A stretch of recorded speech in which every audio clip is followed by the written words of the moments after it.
Today, I'm taking you inside the Grand Bistro on the Celebrity Xcel. This is a French-inspired cafe and it's one of the specialty dining spots on board, serving pastries, classic French dishes, coffee, and desserts for lunch and dinner. In this video, I'll show you what the restaurant looks like, what's on the menu, how much the food costs, and of course, is it worth it?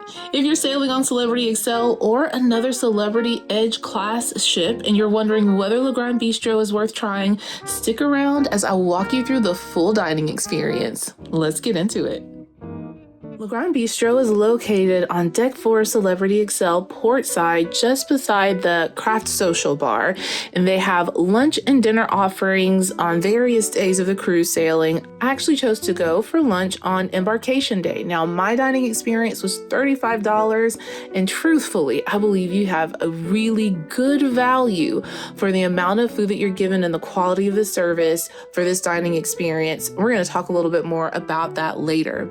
As you walk up to Le Grand Bistro, it's during lunch kind of an open dining experience. So they really give you this Parisian cafe feel. All of the dining is indoors, but it's open to the rest of what's going on in the Grand Plaza. So you can see all the people walking by. You can hear the music that's being played in the Grand Plaza. You also could hear all of the announcements for Embarkation Day. So I wouldn't recommend doing this on Embarkation Day if you're looking for a quiet dining experience. But that being said, it was beautiful. The vibe was nice. The seats were so comfy. It was so well decorated. And if you don't want to eat here, you can purchase some of the pastries at a low cost. Most of the pastries were between $1 and $5, but of course, I'm here to dine. So let's get into the dining experience. Le Grand Bistro boasts a French-inspired menu. I personally had the crepe as an appetizer, and then they also provided one of their pastries between the appetizer and the entree.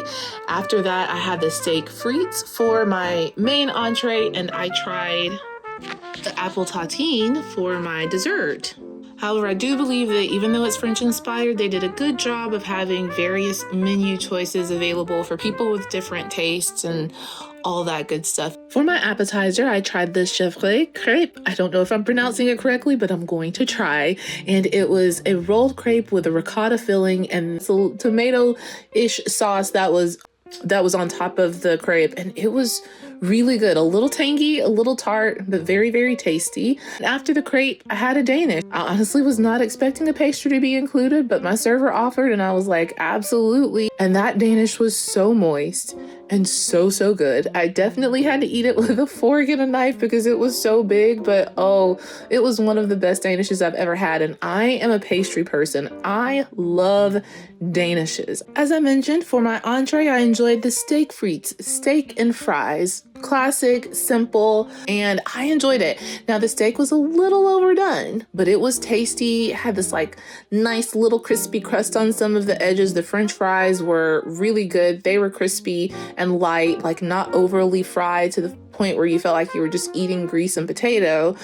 So the entree was good. It met the need that I had for it. I just wish that the steak wasn't so well done. I ordered it medium well and it was kind of on the well done side. But overall, I enjoyed it. I felt like the portion sizes were also really good. And then I tried the apple tartine for dessert. I never had that kind of tart before. Honestly, it wasn't my favorite because of the flavor, but I do think it was well made. It came out very fresh. It didn't taste like it had been sitting for a long time. So it was just the taste of the apples and how it was cooked that I wasn't a fan of. It was a very tarty tart. It had a tart taste, and I like my desserts with a little tang, and also I want to be able to taste the sweetness. That leads me to the value and the price. It was 500% worth the value. $35 for a 4-course meal essentially, and the ambiance was so nice. The only detractor from this dining experience, and that's on me, a rookie mistake not knowing that for the dining experience, I wanted something quieter, a little bit more restful after the hectic travel day. That restaurant at that time was not the thing to do. And with that, my final verdict is it is NTC approved. I absolutely recommend this restaurant One day I will come back to it. There are so many more restaurants and the celebrity ships that I haven't tried, and I will be back once I make it through some of the other restaurants that I want to try. And that is it for today's vlog. I hope that you've enjoyed it, that you've gotten some helpful information to decide if Le Grand Bistro is the right choice for you. And with that, my dear, remember, a life well lived is a life well traveled. So travel well, and we'll catch up in next week's video. Bye.